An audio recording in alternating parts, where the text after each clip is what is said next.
Най-новият четворен пептид за отслабване.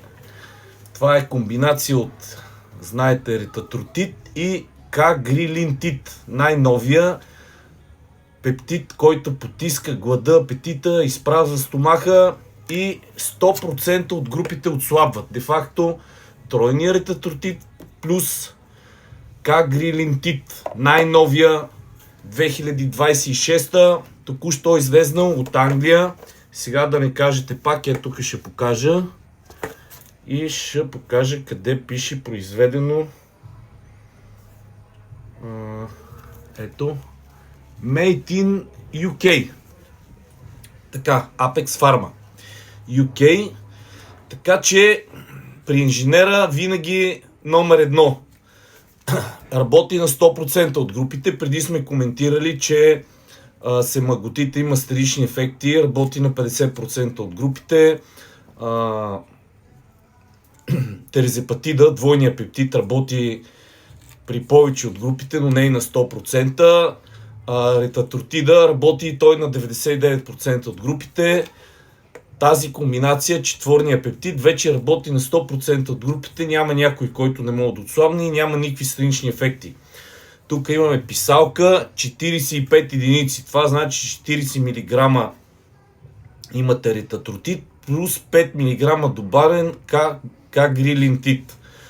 Който иска, може да го провери в Google или да пита сега много модерно чат GPT, понеже много хора ще кажат не е верно. Аз затова показвам какво представлява писалка, къде е произведена, защитни знаци, баркодове, има сайтове на фирмата, която го произвежда, вътре си има всички сертификати и това е най-новото, най-модерно, в случая работи като лекарство, но е пептид, четворен пептид, четворен антагонист, работи на 4 рецептора и няма по-добро в момента отново. Затова казвам, всеки път най-новото е при инженера.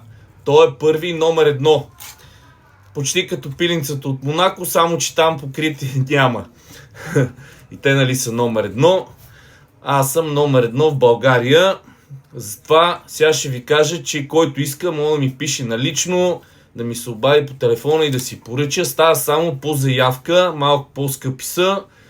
И който не може да отслабне, това е нещо, с което ще отслабне на 1000%. Не на 100%, на 1000%. Гаранция ви давам. Не мога да го отворя да ви покажа вътре какво, защото е много скъпо. И аз не мога да си го позволя. Така че, ако имате интерес, пишете ми на сайта, на страницата, на TikTok, на Facebook, където решите. И ще ви изпрата най-новия пептид за отслабване. Четворен антагонист. Дано да съм бил полезен, дано да съм полезен на всички, които не могат да издържат, да гладуват, да пазят диети, не могат да си контролират апетита или имат желание да тренират, но все още килограмите не им го позволяват. Така че имате вече няколко начина. Показал съм ви, обяснявал съм ви. Ако нещо не е ясно, пишете отдолу, ще снимам пак видеа. Хубав вечер от инженер Гюлеметов.